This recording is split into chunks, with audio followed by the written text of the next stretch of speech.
ഇന്നിവിടെ ചൊല്ലാൻ പോകുന്നത് അധ്യായം 4 ബാക്കി ഭാഗമാണ് കേട്ടോ. അധ്യായം 4 ബാക്കി ഭാഗം.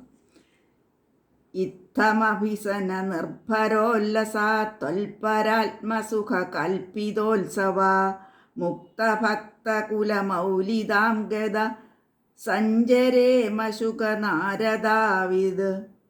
ഇപ്രകാരം അഭ്യാസത്താൽ ലഭിച്ച നിന്തിരുവടിയായ പരബ്രഹ്മത്തിൻ്റെ അനുഭവം കൊണ്ടുള്ള സന്തോഷത്തോടെ അടിയങ്ങൾ മുക്തന്മാരായ ഭക്തന്മാരുടെ കുലത്തിലെ ശുഗൻ, നാരദൻ ആദിയായവരെ പോലെ ശ്രേഷ്ഠതയെ പ്രാപിച്ചവരായി സഞ്ചരിച്ചു കൊള്ളാം.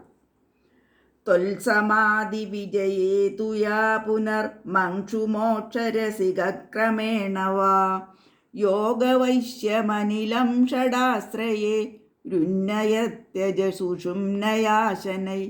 അല്ലയോ അജാനയായ, അതായത് ജനനം ഒന്നും ഇല്ലാത്ത, അതാണ് അതിനർത്ഥം, ഭഗവാനെ, അവിടത്തെക്കുറിച്ചുള്ള സമാധിയിൽ വിജയിച്ചു കഴിഞ്ഞാൽ ഒരുവൻ ഉടനെയോ ക്രമേണയോ മോക്ഷതൽപരനായി മാറി യോഗപരിശീലനങ്ങൾ വശത്താക്കിയ പ്രാണവായുവിനെ 6 ആധാരങ്ങളോട് കൂടിയ സുഷുമ്നാ നാഡിയിൽ കൂടി മേൽപോട്ട് ഉയർത്തുന്നു.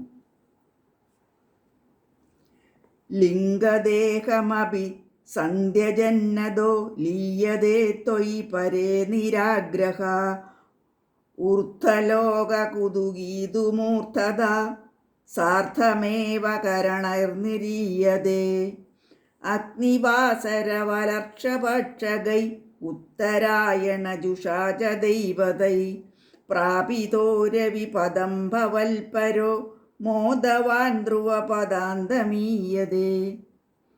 അതായത് അതിൻ്റെ അർത്ഥമാണ് കേട്ടോ. അനന്തരം ആഗ്രഹങ്ങളില്ലാത്തവനായി ലിംഗദേഹത്തെയും വെടിഞ്ഞ് പരബ്രഹ്മസ്വരൂപനായ അങ്ങയിൽ ലയിക്കുന്നു. ഉപരിലോകത്തിൽ കൗതുകമുള്ളവനാകട്ടെ മൂർധാവിൽ നിന്നും സൂക്ഷ്മ ശരീരത്തോടു കൂടി തന്നെ നിർഗമിക്കുന്നു. അങ്ങയിൽ മാത്രം തൽപരനായ യോഗിയാകട്ടെ അഗ്നി, ദിവസം, ശുക്ലപക്ഷം, ഉത്തരായണം എന്നിവയിൽ അധിഷ്ഠിതങ്ങളായ ദേവതകളാൽ സൂര്യപഥത്തിൽ എത്തിക്കപ്പെട്ട് ധ്രുവലോകത്തെ പ്രാപിക്കുന്നു. കൃഷ്ണ ഗുരുവായൂരപ്പ.